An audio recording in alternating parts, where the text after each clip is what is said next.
Smart kids. We like to highlight them here on Fox 9. Yes, we do, and maybe even learn a few things while we're at it, right? That's right. So, Scott, who do we have tonight? This is going to be Julie from Centennial Elementary. She's got another question she's going to ask. This is a good question. It's the basis of all weather. So here's Julie's question. My name is Julie, and I go to Centennial Elementary, and this is my question. When water evaporates, where does it go? Great question, Julie. When water evaporates, where does it go? Well, it actually gets invisible. It actually disappears, becomes invisible water vapor. This here is a chart of the water cycle, a very busy one, so we'll kind of dissect it or take a look at what's going on. This is what's going on every day around the clock. So you've got water in the oceans, and when the sun shines, it warms the ocean surface, and that water then evaporates. It actually disappears, becoming invisible water vapor. So that's evaporation.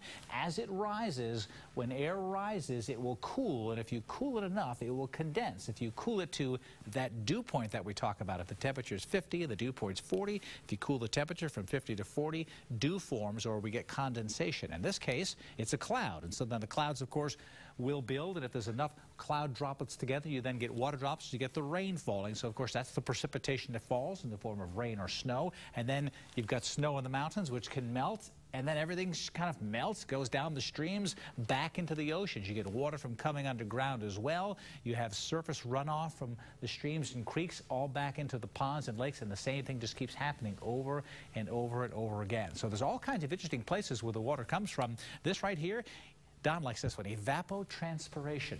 That's the moisture that comes out of grass and trees. So the water actually, the roots are taking water out of the ground, and then the leaves actually transpire moisture into the air. That evaporates as well. So that is a huge part for places for a drought, because it takes water out of the soil as well, and so the limited water that's there starts to go away as well. So you've got all kinds of things happening here, but there's water storage in the atmosphere, and then it comes down, and then it goes right back into the oceans, and the same thing happens over and over again. That is the water cycle. Excellent question from Julie from Centennial Elementary School in Nampa. If you've got questions, or if you'd like me to come, if you're a teacher, you want me to come to your class and talk about weather, and maybe you can get some of your students to ask some questions, you can reach me at weather@fox9now.com. I'd like to try to stump Scott sometime.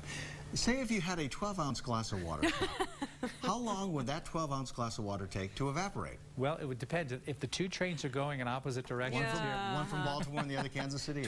12 ounces of water, there's a lot of variables involved. You'd have to have, you've got to know what the temperature is, you've got to know what the humidity is of the ambient air, which is the air outside of the glass. Okay, good enough answer. So, I believe you. Did I stall enough there? You know why he's the most popular guy going to school? Because you can talk? No, because he talks about becoming invisible. Oh. That's what every kid wants, right? There you go. Okay, Thank you, Scott. Thanks, Scott. If you're looking